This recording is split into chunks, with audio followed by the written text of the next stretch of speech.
राजकीय कला महाविद्यालय कोटा ऑनलाइन क्लासेस बीए प्रथम वर्ष संस्कृत। हम पढ़ रहे हैं महाकवि भास के द्वारा लिखे गए नाटक स्वप्न वासवदत्तम छठे अंक का। अथ षष्ठो अंकः ततः प्रविशति कांचुकीयः। छठा अंक प्रारंभ होता है तो दिखाया जाता है कि मंच पर कांचुकी का प्रवेश हो रहा है। वो कहता है क इहि भो कांचन तोरण द्वारम अशून्यम कुरुते। अरे यहाँ कौन अपनी उपस्थिति से इस कांचन तोरण द्वार को अशून्य कर रहा है। प्रविश्य प्रतिहारी आर्य अहम विजया किम क्रियताम। हे आर्य, मैं विजया हूँ यहाँ पर, बताइए मुझे क्या करना है। कांचुकीय भवती निवेद्यतां वत्सराज लाभ प्रवृद्धोदयाय उदयनाय एष खलु महासेनस्य सकाशात् रैभ्यस गोत्रः कांचुकीयः प्राप्तः। तत्र भवत्या च अंगारवत्या प्रेषितार्या वसुंधरा नाम वासवदत्ता धात्री च प्रतिहार भूमौ उपस्थितौ इति। हे पूजनीय, जाकर के महाराज से निवेदन कर दो कि महासेन के द्वारा भेजे गए रैभ्यस गोत्र नाम का कांचुकी तथा महारानी अंगारवती के द्वारा प्रेषित की गई वसुंधरा नाम की वासवदत्ता की धात्री आपसे मिलने के लिए प्रतिहार भूमि में उपस्थित हैं। प्रतिहारी कहती है कि ये समय महाराज से मिलने का नहीं है। आर्य आदेश कालः प्रतिहारस्य। कांचुकी पूछता है कथम आदेश कालो नाम, भला ये समय उनसे मिलने के लिए किस प्रकार से नहीं है। तो प्रतिहारी कहती है शृणोत्वार्यः अद्य भर्तुः सूर्यामुख प्रसाद गतेन केनापि वीणा वादिता ताम च श्रुत्वा भर्त्रा भणितं घोषवत्या शब्द इव श्रूयते इति। आज किसी ने सूर्यामुख प्रसाद में जाकर के घोषवती वीणा बजा दी।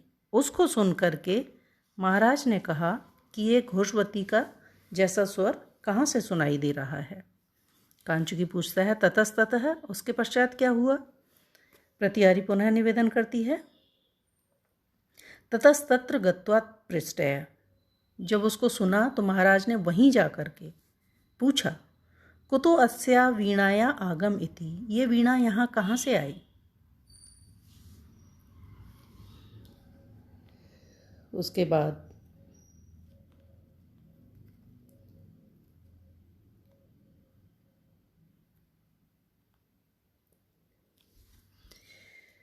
उसने कहा तेन वणितम अस्माभिः नर्मदा तीरे कूर्च्म गुल्म लग्ना दृष्टा, कि मैंने इसको नर्मदा नदी के किनारे पर झाड़ियों में पड़े हुए पाया। यदि प्रयोजनम अनया उपनीयताम भर्तरम इति। अगर आपको इससे प्रयोजन है तो कृपया आप इसे ले जाइए। ताम च उपनीय ताम अंके कृत्वा मोहम गतो भर्ता। उसके पश्चात उस वीणा को अपनी गोद में रख करके वासवदत्ता का स्मरण करते हुए महाराज उदयन मूर्छा को प्राप्त हो गए और ततः मोह प्रत्यागतेन वापिस उन्हें चेतना आई तो वाष्प पर्याकुलेन मुखेन भर्त्रा वणितम। आंसुओं से भरे हुए मुख वाले स्वामी ने कहा दृष्टा असि घोषवती। हे घोषवती, तुम तो देखी जा रही हो। सा खलु न दृश्यति, परंतु जो तुम्हें धारण करती थी, जो तुम्हारी स्वामिनी थी, वो दिखाई नहीं दे रही है। आर्य ईदृशो अनवसर कथम निवेदयामि।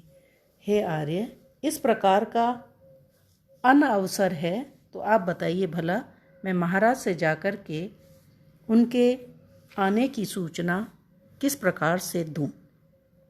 कांचुकी है भवती निवेद्यताम इदम अपि तदाश्रयम एव। कोई बात नहीं है, जाकर तुम कह दो क्योंकि ये प्रसंग भी उसी से जुड़ा हुआ है। प्रतिहारी कहती है, आर्य इयम निवेदयामि, ठीक है आप कहते हैं तो मैं जाकर के निवेदन कर देती हूँ।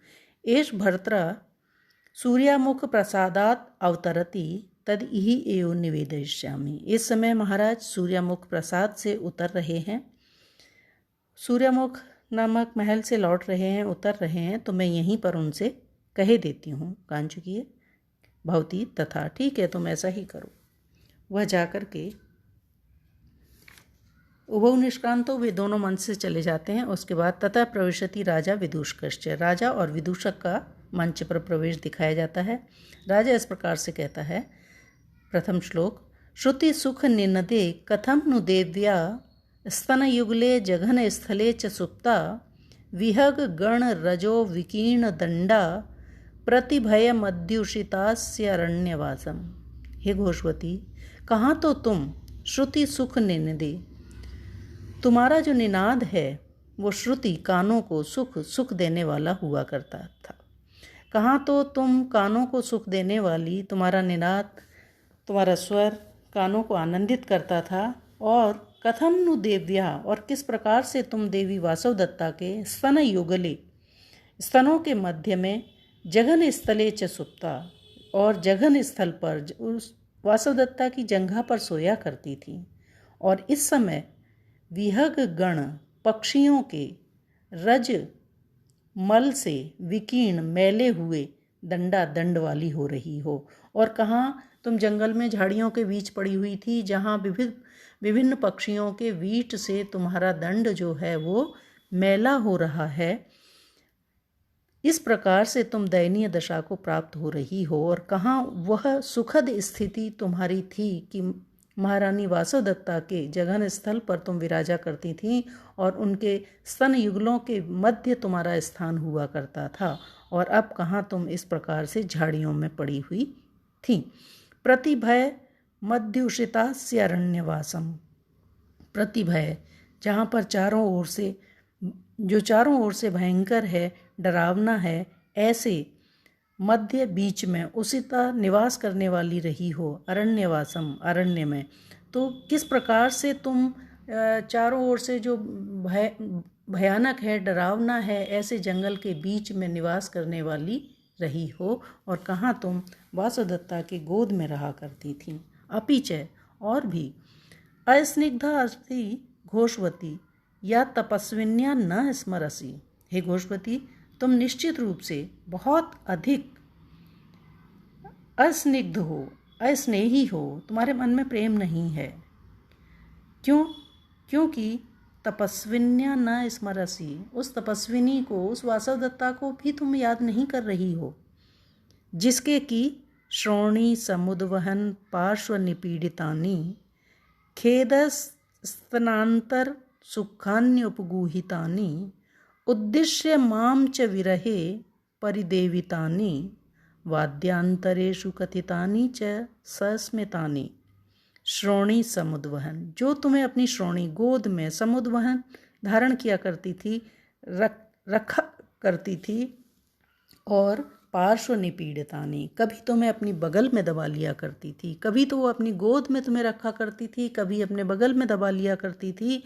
और खेदय, जब वो थक जाती थी उस समय स्तनांतर, स्तनों के मध्य में, सुखानि उपगुहितानि, जो तुम सुखपूर्वक विराजा करती थीं, जो तुमने उसके स्तनों के मध्य रहने का सुख पाया है, उसका स्पर्श पाया है, ऐसे उद्देश्य माम च विरहे परिदेवितानि, और विरह काल में मुझे लक्ष्य करके जो उसने अपनी परिदेवना जो उसके मन की पीड़ा थी वो तुमसे कही थी।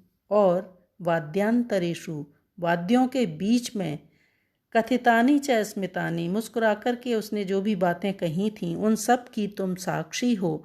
तो ऐसी उस वासवदत्ता का तुम स्मरण नहीं करती हो। मेरे लिए ये बड़ा ही खेद का विषय है। जो तुम्हें इतने प्रेम से अपनेपन के साथ अपने साथ लगा के रखा करती थी, उस देवी का भी तुम्हें स्मरण नहीं रहा है।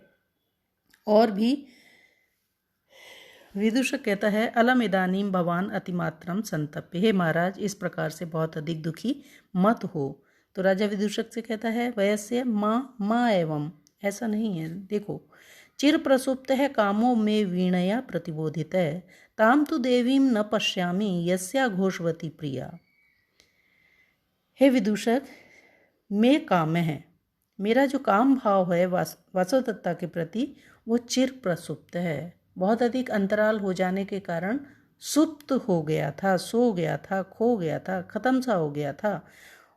वीणया प्रतिबोधित है, परंतु वासवदत्ता की इस वीणा के द्वारा वासवदत्ता के प्रति मेरे मन में जो भी भाव थे उन सभी को पुनः मेरे काम भाव को जगा दिया गया है। चिर प्रसुप्त है काम है प्रतिबोधित है, बहुत अधिक समय से सोए हुए मेरे काम भाव को इस वीणा ने जगा दिया है। ताम तु देवीम न पश्यामि, परंतु इस समय मैं उस देवी वासवदत्ता को नहीं देख पा रहा हूँ। यस्या घोषवती प्रिया, जिसको यह घोषवती वीणा अति प्रिय थी।